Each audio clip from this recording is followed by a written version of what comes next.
우리 한국말은 참 이게 풍요로운 것 같아요. 어휘력도 풍부하고요. 영적인 면은 더해요. 저는 한국말에 엄두라는 말을 굉장히 좋아하거든요. 여러분, 엄두를 내보십시오. 저는 믿음은 엄두라고 생각합니다. 그럴 수 없는 상황에서, 그럴 수 없는 형편에서, 불가능한 형편에서 엄두를 내는 은혜가 있을지어다. 포기하지 마십시오. 여러분, 축복도 풀림도 실은 엄두를 내는 자의 것입니다. 오늘 여러분, 예수님이 중풍병자를 고치는 이야기예요. 신유에 대한 말씀이죠. 누가 왔냐 하면은 내 친구가 왔어요. 내 친구에게는 소중한 친구가 있는데 이 친구가 그만 병에 걸려서 몸을 움직이지 못하는 중풍병자가 된 겁니다. 들것에 실어서 예수님 앞에 왔는데 사람들이 너무 많아서 예수님 앞에 갖다 놓을 수가 없는 거예요. 이쯤 되면 포기하는데 내 친구는요, 전에는 누구도 해보지 않았던 일에 도전합니다. 지붕을 베끼는 겁니다. 다 뜯어내고 거기서부터 예수님 앞으로 자기 친구 들것을 달아 내리는 것입니다. 근데 주님은 그걸 방해와 소음으로 여기지 않으시고 믿음으로 여겨주시는 것입니다. 이런 내 친구의 믿음이 있을지어다. 엄두를 내는 은혜가 있을지어다. 여러분, 엄두를 내라 한번 해보세요. 축복도 풀림도 여러분, 오늘 신유구도 여러분 하나님 앞에 나아가는 엄두를 내는 믿음이 되는 은혜가 있을지어다. 옆 사람에게 한번 아주 담대하게 축복해 주세요. 엄두를 내보십시오. 한번 얘기해 보세요. 엄두를 내보십시오. 지금 누가복음입니다. 누가는요, 의사예요.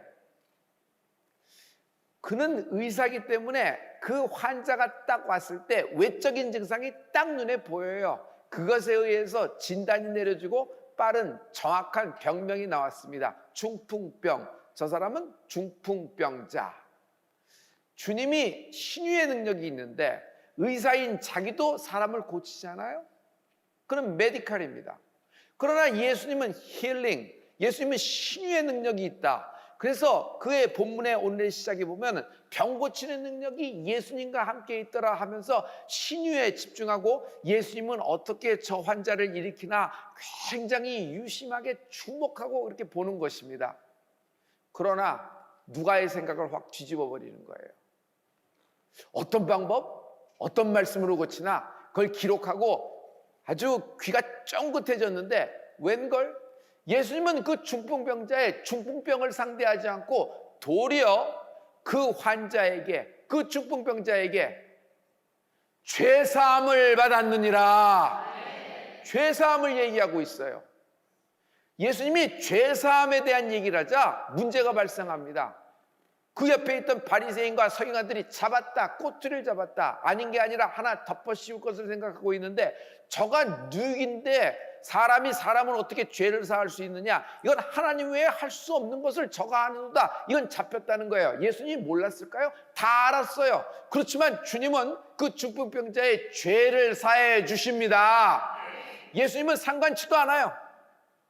그들이 쑥덕쑥덕대고 자기를 잡을 이유를, 합당한 죄명을 잡았다고 생각하나 예수님은 그걸 전혀 개의치 않으십니다.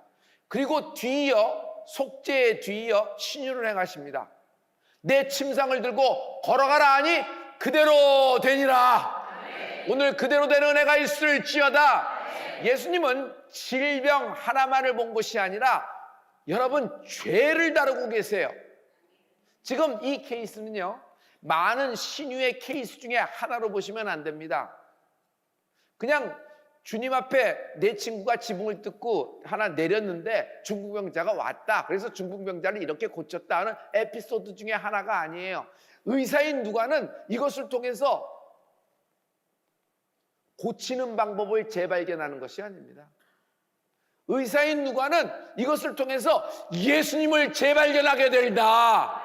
여러분, 중풍병자는 중풍병에 눌려 있어요. 그래서 중풍병자입니다. 외상이 확실하죠? 그런데 중풍병에 눌려 있으므로 당연히 멘탈도 눌려 있을 겁니다. 12년 혈류병 여인이 그 혈류병 12년 동안 멘탈이 괜찮았을까요? 다 눌려 있을 겁니다. 그 병 때문에 다 허비하게 됐으니까. 일상이 다 무너졌잖아요. 그러나 예수님은 뭘 알고 계세요? 이 중풍병자가 중풍병에만 눌려 있는 것이 아니라 죄에 눌려 있으면 알 수 있어요. 그래서 영이 눌려 있음을 보고 있는 것이에요. 성도 여러분, 눌린 인생이 있습니다. 가난에 누릅니다. 빚 지긋지긋하죠. 근데 빚이 왜 지긋지긋하면 빚이라는 짐이 나를 눌러버리는 겁니다. 여러분, 사람이 나를 누르는 경우가 있어요. 골리앗이 이스라엘 12지파를 다 눌러버린 것입니다. 사건이 나를 누릅니다. 과거가 나를 눌러요. 어찌할 수 없는 운명과 팔자라고 하죠. 가족사입니다. 그 가족사가 나를 누르면서 나의 출생부터 시작해서 많은 운명적으로 눌려받고 태어나는 사람들이 있어요. 그래서 막 힘들다고 얘기하는 것이에요. 그러면 이런 모든 것들은 운명과 팔자니 내가 짊어지고 꾹 참고 가야 되는 걸까요? 그렇지 않습니다. 여러분, 모든 것을 운명과 팔자로 받아들이고 꾹 참고 가라는 것은 세상의 모든 우상들이 하는 얘기고, 예수님은 우리를 자유케 하시는 분이십니다. 할렐루야. 여러분, 어떤 것에 눌리면요, 그것이 발병의 이유, 원인이 될 수 있어요. 그리고 그 발병이 되면은 결국 외상으로 병명을 얻게 됩니다. 이 사람은 중풍병이라는 병명을 얻고 중풍병자가 된 것입니다. 외적인 증상이 뚜렷한 거죠. 그러나 성도 여러분, 예수님은 눌린 자를 고치시는 분이십니다.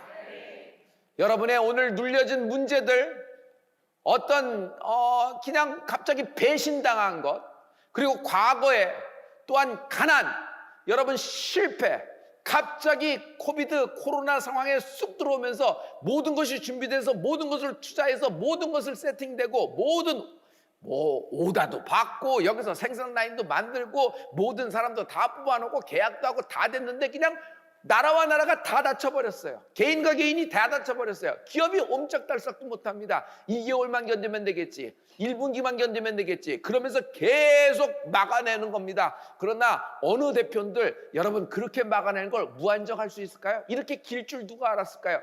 그러니 모든 것이 준비되고 모든 것이 세팅되고 모든 것을 치밀하게 계산해서 다 했다고 하더라도 여러분, 상황과 형편이 확 눌려지니까 모든 것이 실패로 돌아간 사람이 있어요. 그럼 어떻게 돼요? 남자의 인생이 눌려버리는 겁니다. 그러나 오늘 주님은 이 모든 눌린 자를 자유케 하시는 분이십니다. 사도행전 10장 38절에 하나님이 나사렛 예수에게 성령과 능력을 기름부터 부으심에 그가 누르다니며 착한 일을 많이 행하시고 마귀에게 눌린 자를 고치셨으니, 마귀에게 눌린 모든 자를 고치셨어요. 그것은요, 저 사람 12년 혈류병 여인, 그리고 중풍병자, 베드로, 이 정도가 아니라 오늘 나를 자유케 하시는 예수님을 찬양합니다. 여기서요, 누가는요 오직 외적 증상을 보고 얘기하는 거예요. 의사니까.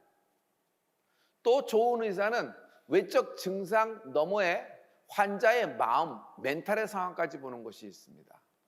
그러나 여러분, 외래에 있는 날 한 70명, 80명 막 그렇게 막 분단위로 환자를 보는데 어떻게 한 사람 한 사람 마음까지 다루겠어요? 그건 어떤 그런 계통에, 특수한 계통에 있는 사이칼리지스트들이 하는 일이고, 그냥 잠깐 듣고 그것에 의해서 외적 증상에 의해서 처방을 하고 용량을 어느 정도 투입할 것인지 어떤 방법을 할 건지 그 계통에 맞춰서, 시스템에 맞춰서 진행되는 것일 겁니다. 이것이 의사의 한계라고 생각해요. 그건 의사가 속을 해서 그런 것이 아니라 의사가 사람이에요. 그러나 예수님은요, 이 사람을 고치는 데 있어서 전혀 생뚱맞게 의사인 누가는 전혀 이건 이 분야는 다르다 할 정도로 여러분, 그 눌린 것, 죄를 다루고 계세요. 왜냐하면 예수님은 영을 자유케 하시는 분이십니다. 예수님이 어떻게 하셨어요?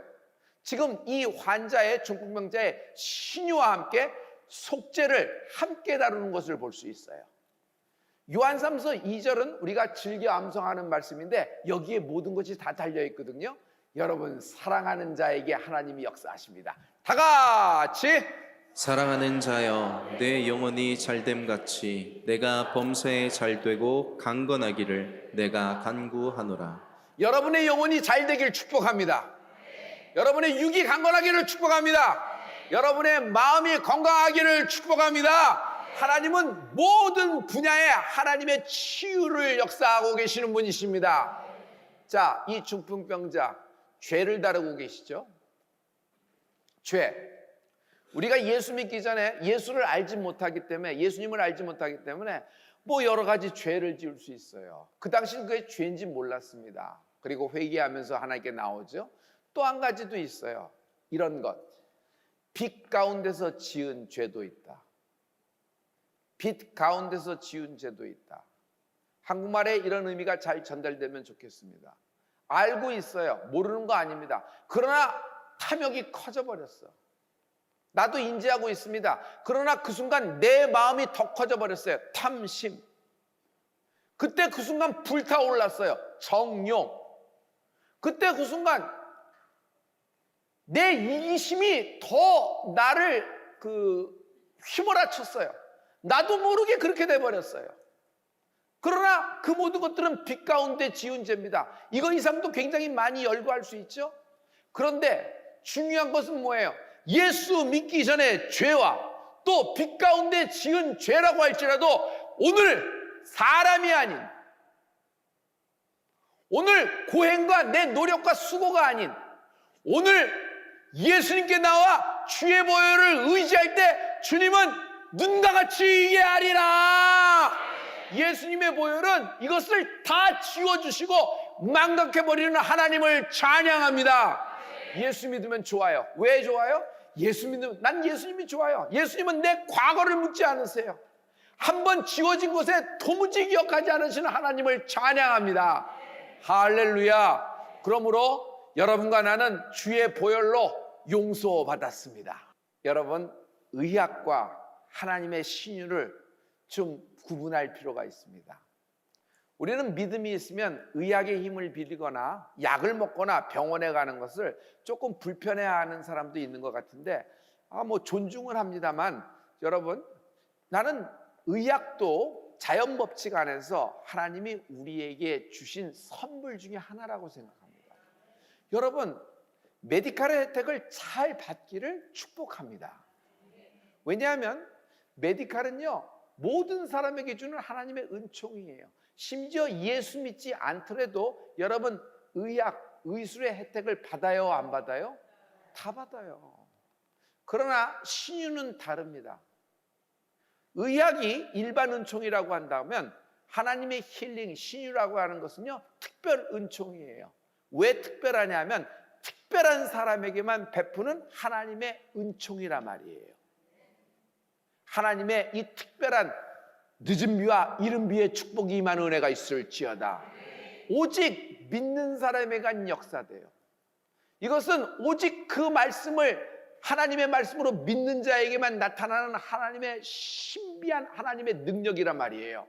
오늘 신유의 하나님의 능력에 감동되는 은혜가 있기를 예수 그리스도로 축원합니다. 당신은 나을 수 있습니다.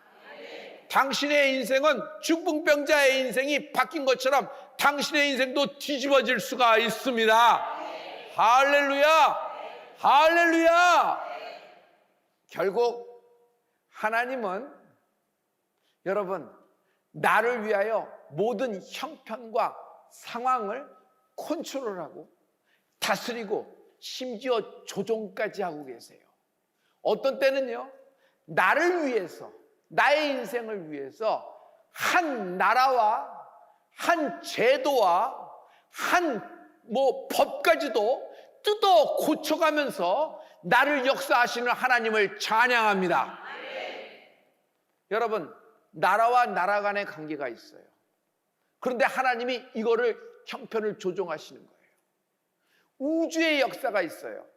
그런데 하나님이 이 우주의 역사도 컨트롤하고 계세요. 이 우주의 역사까지도, 나라와 나라의 역사까지도, 그리고 내 주변의 모든 사람들의 역사까지도 하나님이 조종하시기까지 나의 인생을 하나님의 좌표에 도달시키는 하나님의 섭리의 능력을 찬양합니다. 그러므로 두려워 마십시오. 포기하지 마십시오. 섭리가 있다. 하나님의 보이지 않는 신비한 손길이 나를 붙잡고 있습니다. 지금 아무리 깨어지고 부서지고 부딪혀서 박살난 인생이라고 하더라도 당신을 위한 하나님의 섭리가 있다. 해봐요. 섭리가 있다. 시작. 섭리가 이긴다. 결국 섭리가 이긴다. 요한복음 16장 13절의 말씀인데요, 우리 요한복음 16장 13절의 말씀을 다 같이. 그러하나 진리의 성령이 오시면 그가 너희를 모든 진리 가운데로 인도하시리니 그가 자의로 말하지 않고 오직 듣는 것을 말하시며 장래 일을 너희에게 알리시리라. 순리가 있어요. 우리는 뭘 공부해요? 교육을 받으면서 순리를 공부하는 겁니다. 이렇게 대한민국은 대한민국의 순리라는 법칙이 있어요. 사람과의 관계에서는 우리가 그 대한민국의 그 인간관계를 이렇게 하죠. 여러분, 우리가 그 순리에 따라서 교육도 받고 순리에서 어떤 생활을 하고 어떤 직장 생활을 할 때 어떤 관계든지 이런 것들을 배웁니다. 그래서 순리를 잘 따라가는 겁니다. 그런데 여러분, 우리는 순리를 교육받지만 우리는 순리에 의해서 인도되는 것이 아닙니다. 우리에게 역사하는 힘이 있어요. 그건 진리인 것입니다. 할렐루야. 어떤 때는 진리는 순리를 초월해요. 진리는요, 여러분, 순리를 꿰뚫어 버려요. 여러분, 죽은 병자가 어떻게 일어나요? 죽은 자가 어떻게 살아나요? 여러분, 다윗과 골리앗 싸움에서 어떻게 다윗이 돌판매질 한 방에 이길 수가 있어요? 이건 순리의 세계에서 일어난 것이 아닙니다. 한 번 실패해서 부서진 인생, 가루가 돼서 찢어진 인생들이 에스겔 골짜기에 널려 있습니다. 백골이 되어서 짝도 맞지 않아요. 몇십 년 된 것인지. 그런데 순리를 아무리 불어넣고 순리의 에어컨디션을 아무리 튼다고 해도 그것이 살아날 가능성이 있어요? 지로예요, 지로. 여러분 인생의 지금 형편에서 모든 가능성은 지로라고 하더라도, 가능성 지로라고 하더라도 여러분, 진리의 성령님이 당신을 진리 가운데로 인도하실 것입니다. 당신의 장래를 일을 위하여 하나님이 여러분을 가르쳐 주실 하나님을 찬양합니다. 누가는 뒤집어지는 거예요. 오다 가다 힘 있는 내 친구가 지붕을 뚫어서 중풍병자 한 사람 내린 줄 알았는데, 이거는 이들의 힘, 이들의 의지만의 역사가 아니었어요. 하나님의 섭리에 의해서 예수님을 만난 것이다. 할렐루야. 자, 조금 이런 상상을 해봐요. 세월이 좀 흘렀어요. 내 친구와 중풍병자가 만나서 동창회를 합니다. 온전해졌죠. 야, 너 참 대단하다, 기적이다. 아니야, 니네들이 날 이렇게 했기 때문에 이렇게야. 그런데 그 5명이 한번 갑자기 자신의 모든 과거를 싹 돌아보는데 통곡을 합니다.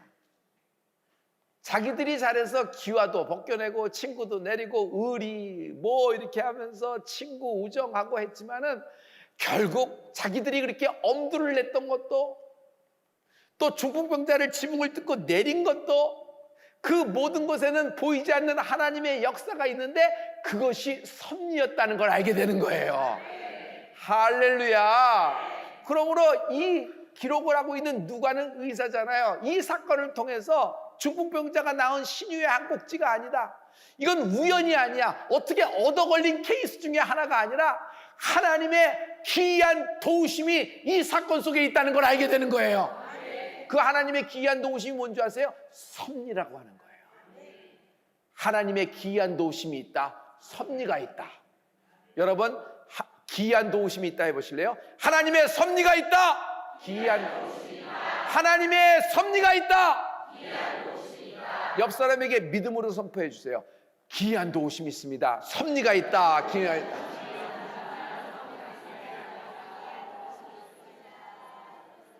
오늘 기이한 도우심을 믿음으로 받아들이는 자에게 섭리적인 만남이 있을 것이다.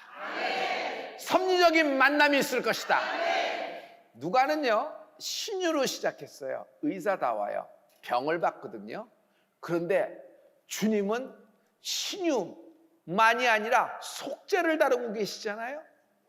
성도 여러분, 최고의 신호는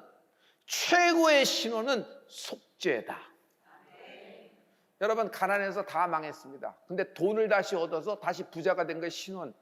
또는 많은 것에 오해곡절이 있었고 자기가 잘못된 이론을 펼친 사람, 잘못된 사상을 가진 사람으로 자꾸 치부됐는데 결국 마지막에 모든 것이 입증이 돼서 자기가 옳다함을 인정받았다. 이것이 신혼이라고 생각하는데, 여러분, 신혼을 하나님의 뜻 안에서 바라보는 은혜가 있을지어다. 신혼이 뭐냐 말이에요. 죄로 죽을 수밖에, 죄로 멸망할 수밖에 벗어날 수 없는 그런 나의 인생을 하나님이 속죄해 주셨다. 하나님이 나를 신원해 주셨다. 하나님의 신원이 뭐예요? 나는 하나님의 자녀다. 나는 하나님의 상속자다는 것이에요. 여러분, 이런 하나님의 신원에 축복이 있을지어다. 오늘 사건은 하나님의 신원과 신유가 동시에 일어나는 거예요. 이것을 바라본 누가는요, 처음엔 신유 중에 하나로 보고 의사인 나도 고치고 예수님도 고치는데 예수님의 방법은 어떨까? 이런 쪽으로 가다가 예수님을 재발견하는 거예요. 그것이 뭐예요? 누가복음 5장 26절, 이 사건의 마지막 결론을 누가는 이렇게 전하고 있습니다. 우리 이 말씀을 다 같이 한번 선포합니다. 누가복음 5장 26절입니다. 다 같이. 모든 사람이 놀라 하나님께 영광을 돌리며 심히 두려워하여 가로되 오늘날 우리가 기이한 일을 보았다 하니라. 오늘날 우리가 기이한 일을 보았다. 오늘날 우리가 기이한 일을 보았다. 기이한 일을 보았다까지 가야 돼요. 오늘날 우리가 기이한 일을 보았다. 오늘날 우리가 기이한 일을 보았다. 이거는 예수님 당시 갈릴리 호수에서만 일어나는 일이 아니에요. 이거는 예수님이 오셨을 때 성육신하는 당시에 공생애 때만 있었던 일이 아니에요. 오늘날이라는 것은 그날을 얘기하는 것이 아니라 지금 현재 대한민국에 살고 있는 우리, 오늘 나에게 이러한 일이 일어나는 애가 있을지어다. 하나님의 말씀은 살아있어요. 예수를 믿는다는 것은 의식에 참여하고 그렇게 교리를 믿는 것이 아니라 살아계신 하나님을 경험하는 거예요.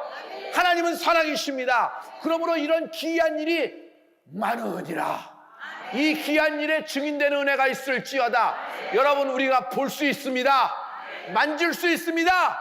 귀로 들을 수가 있어요. 체험하는 은혜가 있을지어다. 이 기이한 도우심이라고 얘기하잖아요. 기이한 도우심이 뭘까? 누가복음에 지금 이 중국 명절 사건 바로 앞에 무슨 사건이 기록되고 있냐면요, 베드로 사건이 기록되고 있어요.